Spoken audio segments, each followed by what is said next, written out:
The United States has imposed sweeping sanctions on Russia's biggest oil firms, Rosneft and Lukoil, in its strongest economic move yet since the Ukraine war began. The sanctions came hours after Moscow conducted strategic nuclear drills, sending a pointed message amid rising geopolitical tensions. The sanctions aim to cut off a key source of Kremlin funding. I think that they'll certainly have an impact. They're massive sanctions. It's sanctions on oil. The two biggest oil companies, among the biggest in the world, but they're Russian. They do a lot of oil. And hopefully it'll push, hopefully he'll become reasonable, and hopefully Zelensky will be reasonable too. You know, it takes two to tango, as they say. Washington accused Moscow of prolonging the war while rejecting peace efforts. The decision also marks a sharp shift in US President Donald Trump's policy after weeks of hesitation about targeting Russia's energy exports. Russia's nuclear exercise, involving intercontinental missiles launched from submarines, aircraft, and ground units, underscored its deterrence posture. NATO simultaneously carried out its own nuclear drills, intensifying the standoff. Trump had prematurely announced that he would be meeting Putin in Hungary. That plan was shelved when Moscow turned down a ceasefire plan. Trump then told reporters he would not be meeting with Putin as he wasn't keen on having a wasted meeting.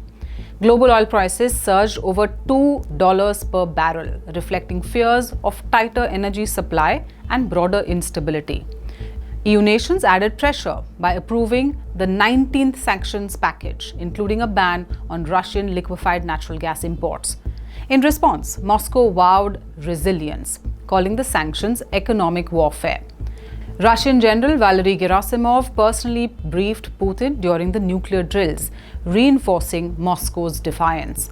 Meanwhile, Sweden announced plans to supply Gripen fighter jets to Ukraine, joining a growing list of European nations increasing support for Kyiv's defense.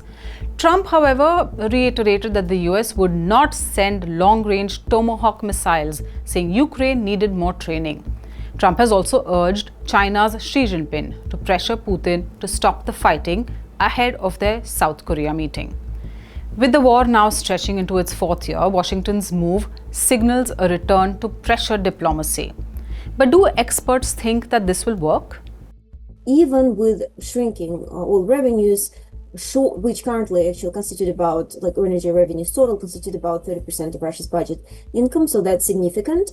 Nonetheless, that alone is unlikely to radically alter Putin's calculus just because he's been fighting it for a while. Having said that, what sanctions can achieve successfully is limiting the resources available in Putin's hands to continue this war.